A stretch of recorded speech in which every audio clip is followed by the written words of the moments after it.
Well,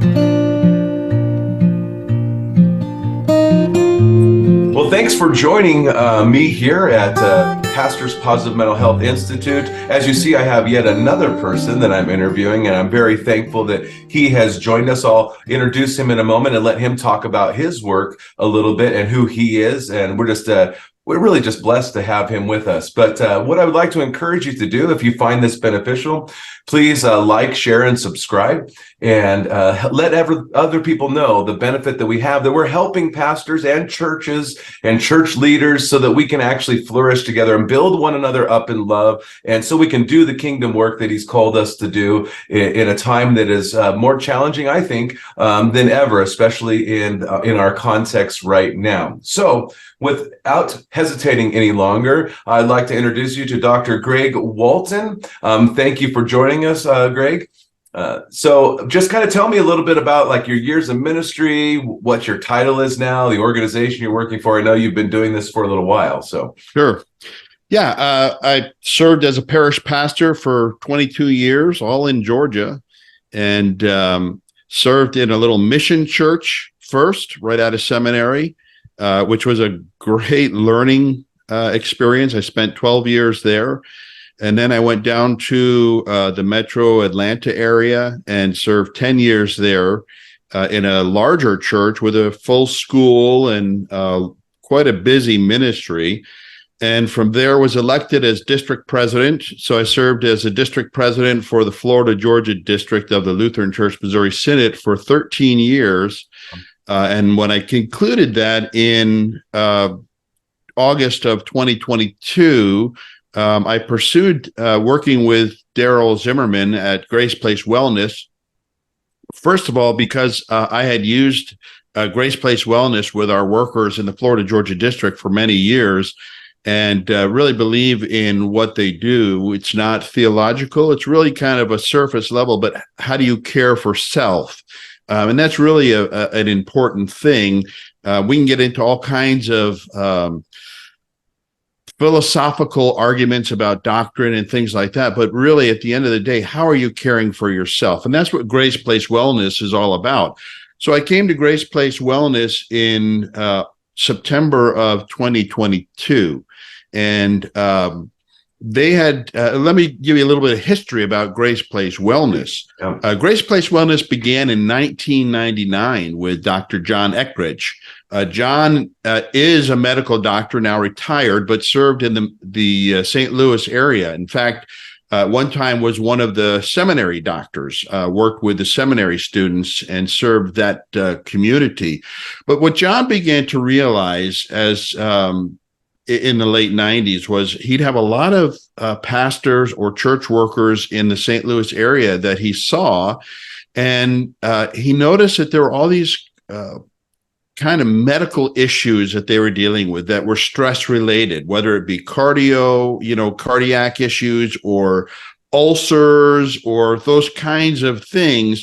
And he began questioning, and he would start out by saying, well, how are you doing? And, as a typical pastor, they'd say, fine, we're doing fine, and he'd say, no, tell me, how are you really doing? And some of them would begin to then unfold for him the things going on in their life and in their ministry. And he realized that there was really nothing there to help pastors deal with that stress outside of their congregation or outside of a circuit meeting or outside of a district president. So he thought, I need to do something about this. And he put together the Grace Place Wellness Retreats. And he brought alongside Dr. David Ludwig, pastor from North Carolina, who was teaching at Lenore Rhine College. And David is a psychologist and began working together to try and deal with these issues among clergy in particular, but also all church workers. Mm-hmm. And in 2012, Daryl Zimmerman was brought on board to begin shaping the program of Grace Place Wellness. And he built a program around the Lutheran Wellness Wheel. And it was really a well done program. And so Daryl then continued the retreat based ministry up until 2020. And of course, we all know that in 2020 is when COVID hit, and that put a kind of a kibosh on the ability to meet together. In fact, the very last retreat that Daryl did was in Georgia, and I was on that retreat. And I remember people were learning about COVID at that time, and we were really concerned, but we didn't really know what it was. And then we started hearing rumors that borders were going to be closing down between states, and people got a little nervous and anxious. And that was the last retreat. During that interim, Daryl worked with the Grace Place Wellness Board and determined that it would be a great time for him to write some books. He started out by writing a book called Reclaiming the Joy of Ministry, and it was really geared towards ordained pastors. And the focus was on how they can reclaim the joy of ministry by following some caregiving techniques for themselves.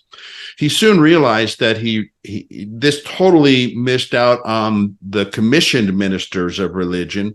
And so he wrote a second version that was based on that, Reclaiming the Joy of Vocational Ministry.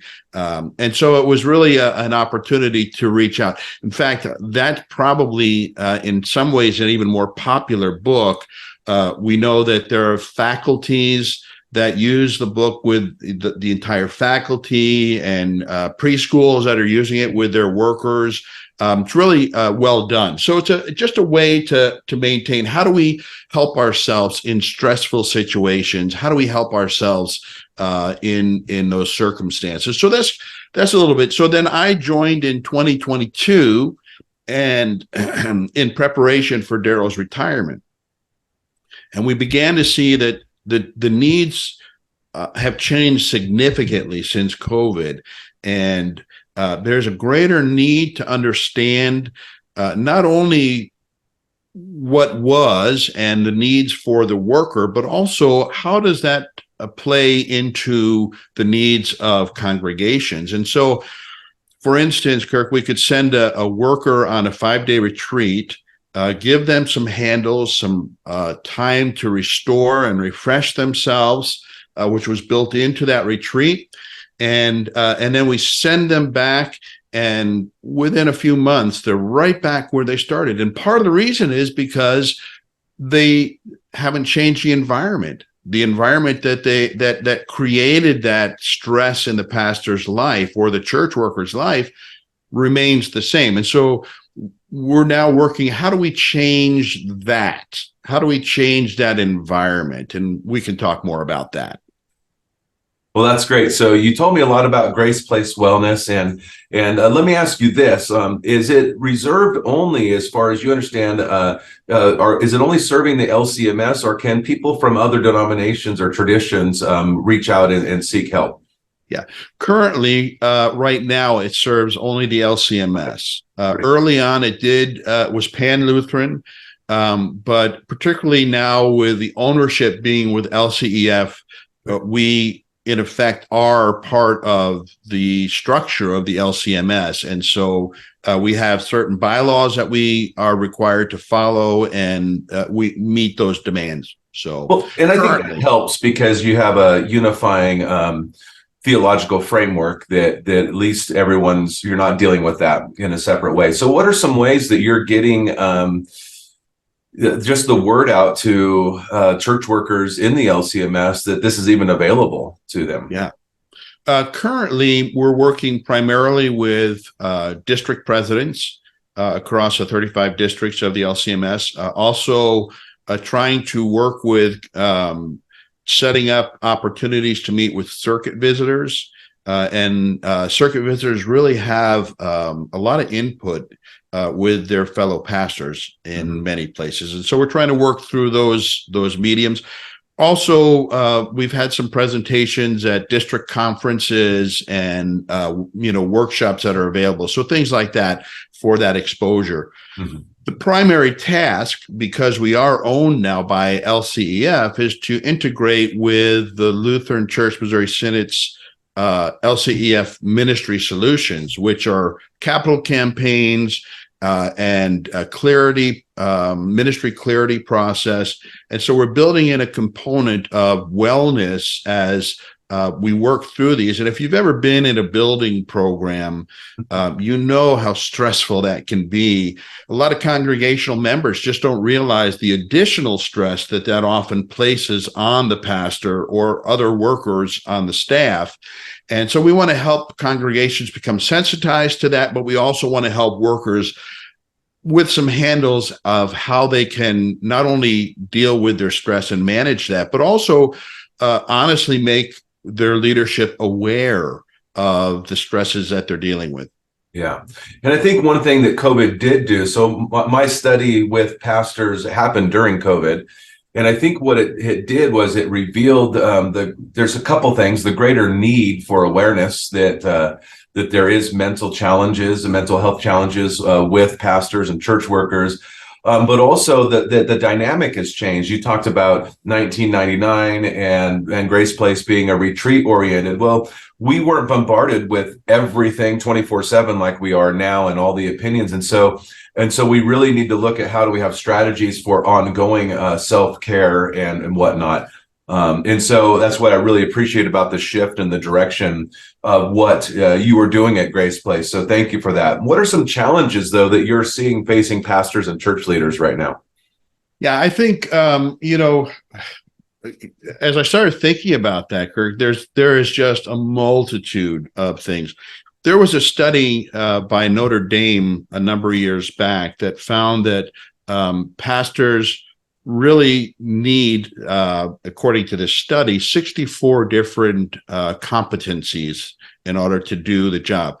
It's just unreal. In fact, the researcher said it's just unfathomable to think that an individual can really have all those different competencies in order to organize themselves. But when we think about it, as a parish pastor, I served a church with a school, and at any given time, I could be calling on somebody who was in the hospital, or dealing with a family that just lost a loved one, or dealing with a preschool teacher who has got theological questions for their Jesus time. Or, one of my favorite was we would do a section on baptism, and all the children could bring their favorite stuffed animal or doll, and we take them into the sanctuary, and I would kind of mock baptize them. And but all those things take time, and they are different directions. At the same time, if there was a septic overflow, guess what? Yeah. It came to my desk, right? So you look at all those different competencies that are necessary, often within just a few minutes. It really is a stressful thing. So I would say what I'm seeing today, in particular, among some of the top things is loneliness and isolation or alienation. Some of that is in self-inflicted.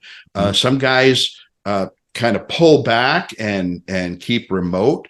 Some of that is because congregations have a tendency to put a pastor on a platform. And now in a community, once pastors were a respected part of a community and often looked to for advice, but today that's not often the case in many places. And so the pastor's role is minimized in some places. His role is not as respected as it once was. And so that isolation kind of builds, that loneliness. I think burnout is a huge thing since COVID.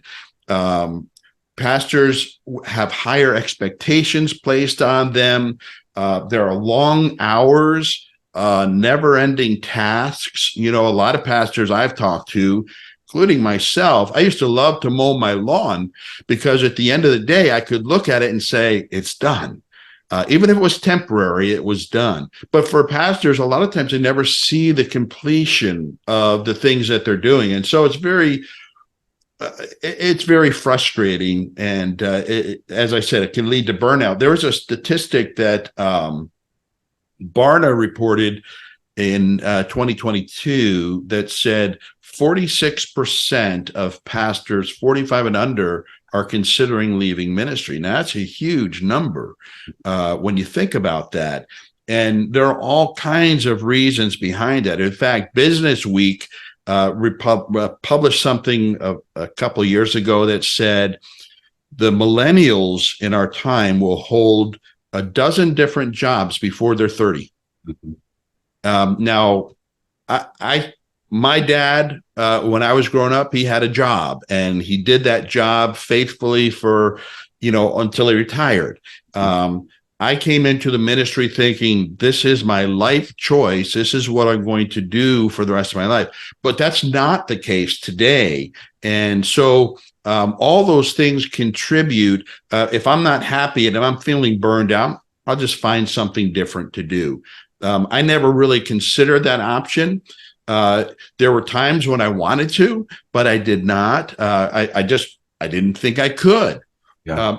Another issue is discouragement. A lot of our pastors are discouraged. They're asking themselves, am I really making a difference? Am I having an impact, not only on my congregation, but on my community and on the faith? Is it really making a difference?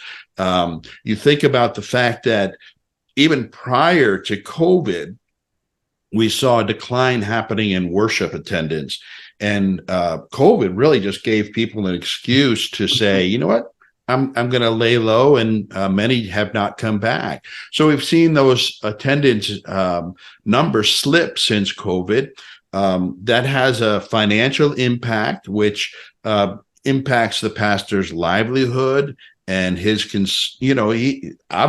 has concerns that are very personal there. So, you see that discouragement. I think that there are a growing number of marriage and family issues among pastors. And part of it is back to that financial piece, where there's just that frustration.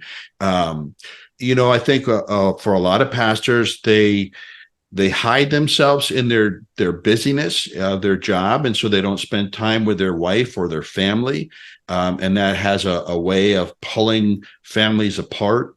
I think there are physical issues that are really tantamount, and not just illness. I think that there are stress-related illnesses that many pastors face, but there's also this lack of physical exercise that a 2017 study done by the Lutheran Church Missouri Synod found that 75% of pastors are obese. 75%.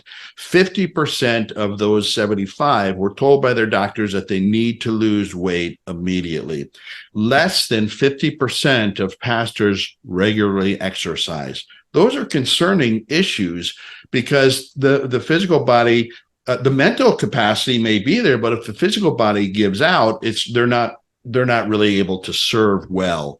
And so those are some concerns. I think there are spiritual issues that really are a challenge for pastors. This same study said 25% of pastors feel that they're too busy to find time for personal devotion and prayer. Mm-hmm. That is a scary number. These are the leaders that God has set in place to help formulate people in their spiritual journey. And if we're not growing ourselves, that's a key issue. And then accountability. I think this as a parish pastor, particularly when I was in a mission church, there was really very little accountability. Nobody was watching what I was doing day to day, and whether I was just sitting in the office playing games or actually studying and preparing or making calls or those kinds of things. I think that there is a great lack of accountability, and part of that accountability, I believe, really leads to that feeling of isolation and loneliness.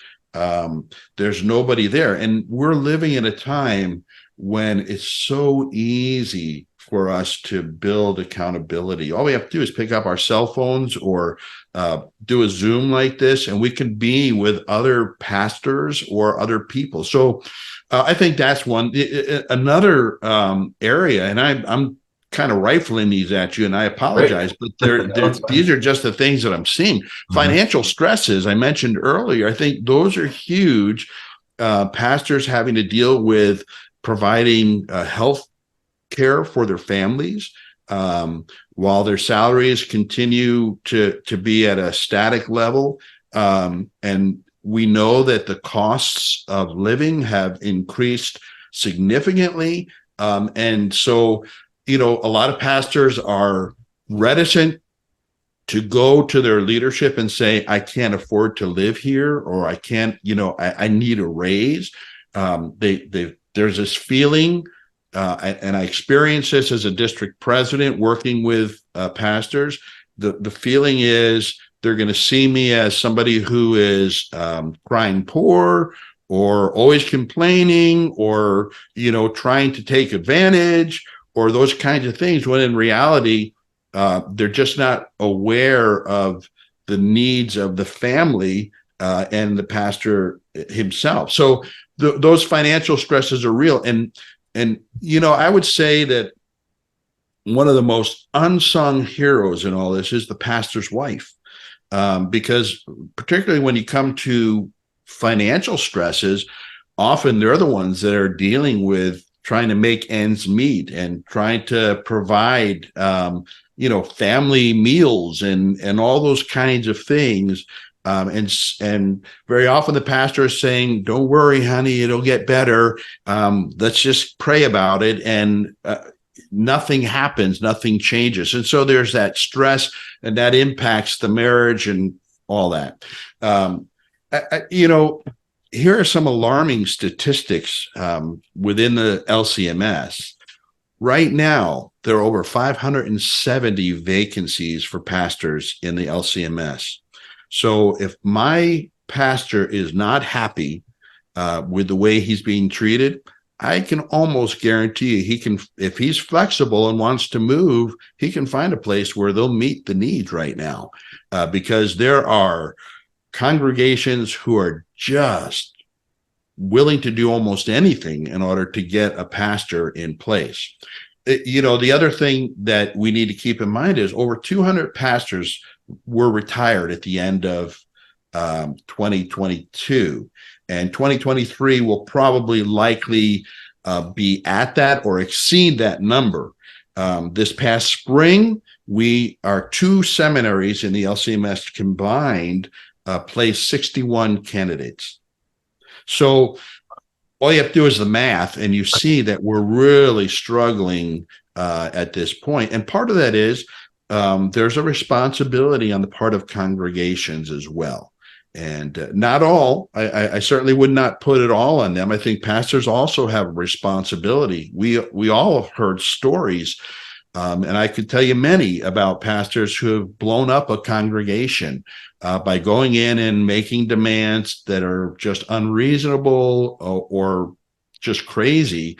And congregations just don't know what to do with that. So, it's both sides of that. But, there are some really huge issues right now in pastoral ministry and struggles that they're dealing with.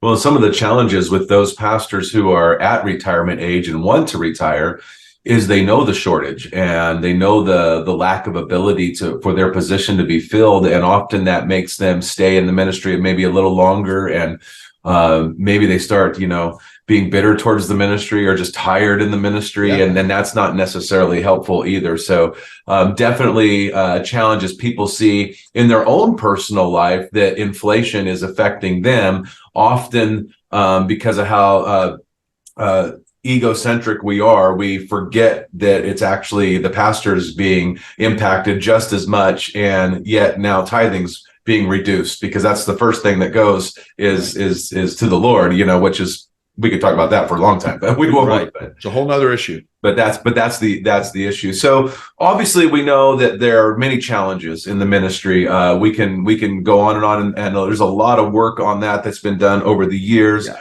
You mentioned physical health.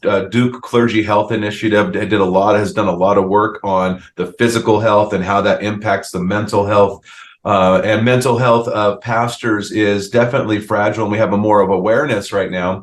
One of the challenges that I find is twofold: is that pastors aren't willing to admit or recognize that they actually need some help when it comes to their mental health, and church members aren't willing to think that their pastor needs help. And so what are maybe some things that pastors and church members and church leadership can do that might help them understand the shift that needs to happen so that we can have pastors with better mental health and churches then that can flourish better because their pastor is leading well? Yeah, I think, one of the things that we saw with the Olympics when the gymnasts stepped out because of there's a stigma that is still attached to that. And I was speaking with one of our counselors the other day. We were in a similar discussion, and he was saying that one of the things that really inhibits pastors is if their members happen to see their car in the place of a counselor, then they're done. They're considered, oh, something is wrong, the pastor is mentally ill or whatever. I think this is one way that pastors can privately be in a counseling situation and help with their mental health issues by talking with somebody via Zoom. But I do think that, that's a critical issue. Congregations need to realize that their pastors also are human and that they have feelings, and those feelings can be hurt, that they're also broken human beings who are redeemed by the gospel of Jesus Christ. I think that is really an essential piece. One of the most helpful things, Kirk, that I did, I advised one of my pastors when I was a district president who had blundered, and it became a congregational wide kind of thing. And I said to him, here's what I'd like for you to do. On Sunday, when you stand before the congregation, I want you to admit what you just shared with me, that you messed up, and you understand that, you recognize that. I want you to confess that to them. And then I want you to say, and what I would ask you as my congregation to do is pronounce God's absolution on me. And when that congregation did that, when they actually spoke the words of absolution in the name of Jesus, forgiving sin, it makes us cognizant of the fact that we too are sinners and have received this forgiveness. And how can we withhold forgiveness from our pastor who made a mistake when we would not want that for ourselves? It just changed the whole dynamics. And I think it's so important that we understand that it's not just the pastor who has the power to offer forgiveness in the name of Jesus, but we as members of the body of Christ also have that responsibility to forgive each other. And a pastor being able to be that vulnerable with his congregation and seek that forgiveness, first of all, it helps the congregation understand he's just like us, he's just like us. And number two, it shows them that, there's another side to our pastor. He's not just the professional who's there on a Sunday morning, but he also has real life struggles. I think that's a lesson that congregations need to continually learn. Yeah. So some of the challenges with that, we talk about the wellness wheel. I think it's centered in the identity of who we are in Christ. Correct. And some of the challenges I find a lot of times with pastors, and I've even struggled with this myself, is my identity as a child of God, or is it as a pastor? And I always am constantly being brought back to go from the Holy Spirit to go, no, you're my child. That's what's most important, is I'm a child. Right. of the King, redeemed by grace, confirmed in the baptism that He has given me. And so I think often too with congregations, right? That's the other challenge is looking at their pastor as another redeemed child of God and not just the pastor. Right. So I like that you gave that advice, and I'm glad that the congregation did it because that's powerful. It really, it just changed again the dynamic of that. What I forgive me, I can't remember the order of service, but in the new hymnal, it's not new anymore, I guess, but the Luther Book of Worship, there is a setting where the pastor says, I confess to you, to the congregation.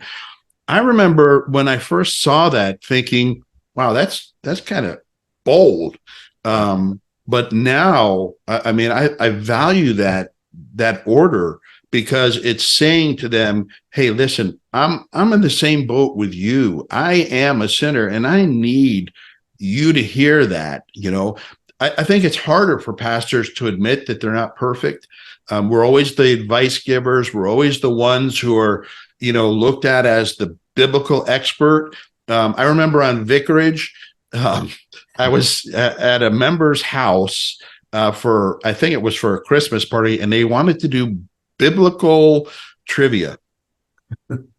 And I'll tell you what, don't get yourself into that situation because, this was one of those Old Testament, just remote questions, and I had no clue. Right. Yeah. And I thought, what are these people going to think, Mm-hmm. And you know what they thought? They thought he's human, but it's harder for us to forgive ourselves than it is for people to look at us as human. We just need to give them the opportunity to do that. Yeah, it's funny. I'll have people ask me, what's that verse that talks about this? And I'm like, I can find it for you, but I can't tell you off the top of my head. Give me some time. It's funny. One of the guys I was talking with, another pastor, is we've become kind of a Google search engine for people because I'm like, you can look it up. I get questions all the time. Like, you can look it up as easily as I can. But I think they want the validation that the pastor says this is something good. And so I have to go through, we go through all that, sifting through what's correct, because apparently not everything's right on the internet. So I didn't realize that.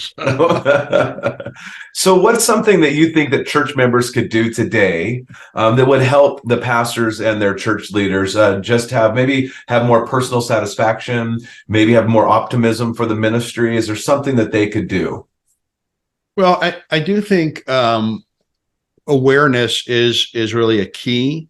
Aware that the pastor is human and struggles. He's not always going to be in a great mood. So I think awareness is a big piece of that. I encourage church members to pray for their pastor regularly, but also to pray with their pastor. I can't tell you how moving it can be when a member says Sunday morning after the service, hey, pastor, let me pray with you. It's incredible. I was blessed in my ministry to have people who did that, who came alongside and prayed not only for me but with me. Mm-hmm. It really is a touching thing. I also think members should constantly be aware of trying to create an atmosphere of trust and vulnerability, which comes from, I'm going to be more vulnerable with you if you're vulnerable with me. So I think that there is that, but there has to be that air of confidentiality too. And knowing that they can trust that anything that they say. So, if I go to a member's home on a Friday night for dinner and we have a couple of beers and, we're just laughing and having a good time, I need to know that that's not going to be taken out of context and thrown up in my face, or I'm made to feel like I'm playing favorites or things like that. I think, being able to understand the nature of the relationship and the vulnerability is really an important thing. I am one that does not believe what some guys believe is true, and that you can't have friends in the congregation. I think you have to have friends in the congregation, or you're not going to survive.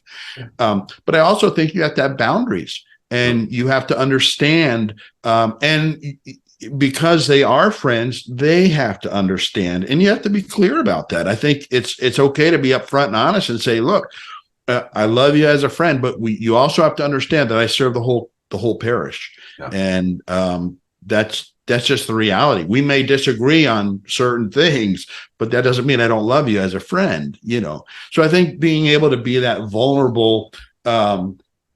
I would also say that if members can be aware of signs of stress or burnout, and just being able to say, "Pastor, is everything okay? Here's what I'm noticing." You know, it's okay to do it in general, but to be able to be specific. I noticed when you said this, your inflection was here, or your face made this, or your body language. There are signs that are there. And I think oftentimes those signs are missed, or ignored. Like, well, it's not my problem. The elders will deal with that. But it's really up to each individual to say, "Hey, here's what I notice. Is there something I can do to help unburden you at this point?" So I think those are some things that I would suggest. No, I mean, I think that's good because you're challenging church members just to pay attention. I mean, it's one of those things as pastors, we have to challenge ourselves to pay attention to different countenance of people when they walk in. And it'd be nice if that would happen for us. It's interesting. You mentioned the friendship thing. That's a hot topic with pastors. You get, 3 pastors into a room. You say, "Can you be friends with congregation members?" And you'll get 3 different answers, right? And so it's one of those things where I was doing a conference in Louisiana in October, and you can feel the tension when I go over this part, because interpersonal relationship skills has to do, which is part of positive mental health, has to do with that trust and that confidentiality. Absolutely. And so one of the analogies, I don't know if it's good or not, that I like to give people is that, well, my wife is my wife, but I'm also her pastor. Right. And so, and so you can have that balance. And there's certain times where my wife and I recognize, okay, right now in this moment, in this conversation, I'm taking on the pastoral role. Right. But that's not who I am all the time with her, thank goodness. And so I think that we can do that. It's a little more work. But you mentioned isolation and accountability, but when we don't have that willingness, as the pastor, I think the pastors need to lead sometimes in this, because I have a friend here at the church who I told him, "Hey, we can be friends." And it took him a while to realize it's okay for him to be a friend with his pastor. Right. But yet there's still those moments where, obviously, I mean, he called me a few months ago, "Hey, I got to come talk to you about something was going on in his house." And that was definitely a pastoral role. But I feel like, and this is just me ranting for a minute, but I feel like when I have that relationship with people, I can actually minister to them in a more effective way, because they know I love them and I can speak directly into their situation. It doesn't feel general, like you were saying. So, right. I agree with you 100%. I think, let me just go one more step, right, Kirk, if I may, and that is, I really strongly encouraged congregations to put together a congregational wellness support team. I think that this is not the elders, this is not the leadership. There may be people on there, but I think this is a specific group selected by the pastor or the worker, who can help them maintain, who can be aware of the needs beyond just the pastor, but also in the pastor's family. How is the pastor fitting into the community? This is essential when a pastor takes a call and is new to a community. Who's the one that tells them, where to shop and, where to take their car for a mechanic, or, where they go to a dry cleaner, or whatever it happens to be, just those mundane things that help them become integrated into a community. But beyond that, in an existing call, to have a committee that says, "Pastor, we're going to go to the leadership and tell them that you need a raise, or that your benefits are not sufficient." To be able to say, "Pastor, are you getting exercise?" I had a member who was a fellow member at the YMCA, and on Sunday mornings, he'd say one of two things every Sunday. He'd say, "Didn't see you at the Y this week, Pastor," or "Good to see you at the Y this week, Pastor." But it was an accountability, right? I mean, so I knew that was coming, and if I hadn't been there, so you understand what I'm saying. I think that having people that can really monitor, Pastor, have you gotten your physical exam? Our congregations provide insurance for our pastors to varying degrees. I understand that. But regardless, as part of the insurance package, there is a physical exam that can be done annually at a very minor cost, or in some cases, no cost at all. For us not to take advantage of that is poor stewardship. And it really, it can save so much time and agony later on. If there's something that is going on in my life physically that I may not even be fully aware of that is uncovered, it can really, because that does impact my ability to serve a parish. Yeah. So we want to make sure that those things are available. And I think that a church worker support team or wellness committee can really help to do that. That's great. So just kind of lastly, wrapping up, in your experience, what are some tips maybe you can give pastors that would help them with their positive mental health?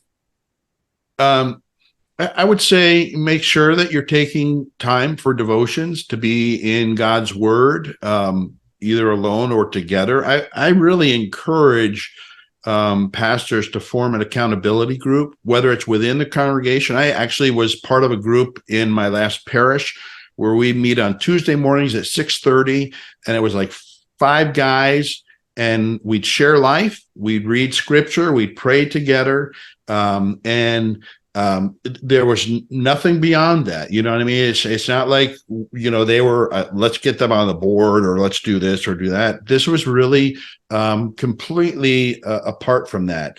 But I've also been part of Zoom huddles where we've gotten together with other pastors. And the thing that I think COVID gave us as a benefit is this ability to Zoom that, frankly, I did not recognize prior to. I know it existed, but I didn't use it the way that I could. But now I could get together with classmates from the seminary, or guys that I served with in a circuit in a prior call, or buddies that I've learned to know. In fact, I still get together with some of the other retired COP guys from other districts regularly, because we have this venue that we can actually talk face to face. Wonderful opportunity to build in accountability, to be able to share my heart and my concerns, so that the stress does not build, and I'm not carrying it all myself. I would also say, make sure that you're getting exercise. Daryl Zimmerman used to have this phrase, "walk like you're late." I call it my airport walk, where I'm constantly walking fast, gets the heartbeat up, and it's good for the system. Make sure that you're eating well, that you're not just consisting on junk food. I think too often we're so busy, we're running from place to place. We pick up something on the way, and I was guilty of that for many years. I think we have to be thoughtful about how we eat and what we eat. I also think that sleep is huge. Make sure you're taking your Sabbath, your day, your time off, but make sure you're getting sufficient sleep. So many of us try and burn the candle at both ends, and particularly in a season like Advent or Lent, but you got to be very careful. So set a regular schedule for sleep. It's essential to your overall health as well. And then very practically, Kirk, the last thing is make a date night with your wife each week. Just make a time that you're setting aside for her. Just make that a priority. Those are some practical tips. Well, that's great. And Grace Place Wellness has a podcast where you talk about how we need to keep our wives happy and how important that is for the ministry. And speaking from personal experience, God's blessed me with a wonderful wife who loves the ministry probably more than I do. So just having her there, supporting it, understanding it is great. And one thing you said that I just want to key on as we close is this idea of share life. It's been a mantra of mine for several years that when we share life with other people, it doesn't have to be this intentional, we're going to study the Bible. Let's share life, especially when believers are together. They're going to talk about Jesus Christ because he is our life, right? And so, and there's going to be moments where, yeah, you're like you're saying, you're having a couple beers, just having fun, but there's going to be those moments where you get the phone call and said, "Hey, my kid's going through this. Can I come over?" And you're trusted, and you know that that's effective for them. And so, I mean, sharing life. I look at Jesus and even if you go back to the beginning before the fall, God was just walking in the garden with Adam and Eve, and Jesus was walking with his disciples. I'm sure not everything was this sermon that Jesus was doing. He was hanging out with them, and so I think it's really important for pastors to look for ways that they can just be with people and look for those opportunities. Sunday mornings are great, but I find a lot of ministry opportunity happens outside of Sunday morning and through that relationship. So, a phrase that somebody shared with me, and I honestly don't remember who shared this, but God has, let me see if I can think of it the right way. There is always a season. You may only have a season with people, but never without a reason. And so everything is a preparation for something else. And it may be in your current situation, it may be in a future situation, but God never wastes an opportunity. And so the relationships, the people that he brings you in contact with, they are incredible gifts that God has given you for some reason that you may or may not ever understand, but they're there. And so take advantage of it. Don't brush it off and say, "Well, I don't have time for that." God has brought these people into your pathway for a purpose. And as we recognize that, we may not fully understand it at the moment, but it's just amazing what we learn and how much we gain from that. So taking that time, doing life together is so incredibly important. Well, wonderful. Greg, thank you so much. A lot of what you said is so insightful, and I appreciate the work that you're doing at Grace Place Wellness and using all those years of ministry experience to really inform how you approach the ministry that you're doing at Grace Place. So I just want to thank you. I look forward to other conversations with you because I think you have a lot to offer, and I know that you want to be used as the Lord would see fit to help the church, especially pastors and leadership, because we are struggling, as you said, at least. And it's not just our denomination, right? We see this over the board, as that Barna report mentioned, that the 46% under 45 have considered quitting. And again, we can go into the demographics of how those under 45 are more aware of their mental health than those over, because of the awareness of the time. But we're going to cut that short. So anyway, so I just want to thank all who are watching. Again, please like, subscribe, or share. You can check out Pastors Positive Mental Health Institute at ppmhi.org. And again, thank you so much. Together we can help the church flourish. Amen. All right. Thank you, Greg. Appreciate it. And bless your Christmas as it's coming up soon. Thanks, and you as well. Will do. Thank you. We'll talk soon. All right. God bless. God bless. Bye-bye.